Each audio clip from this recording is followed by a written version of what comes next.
Hey everyone, welcome back to our channel. Today I'm going to show you how to fix can change wallpaper in your Windows 10 and 11. It's a very simple process. First, you have to come over into your search option, and here you need to search for control panel, and you can simply open it and simply click on the view bytes, or you can simply click on the category, and then you can simply click on ease of access and click on optimize visual display. Click on that. And if you scroll down a little bit, here you'll find the option called remove background images. So make sure that it's not checked in. If it's checked in, then simply click on unchecked it and simply click on apply and OK. And now we're going for the second method. It's called, we're going to open a run item. So click the right mouse button into the start icon and then simply click on a run. And here you need to search for percentage app data percentage.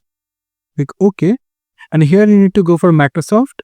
Click on Windows, click on themes, simply come over here, view, click on show and click on hidden folder.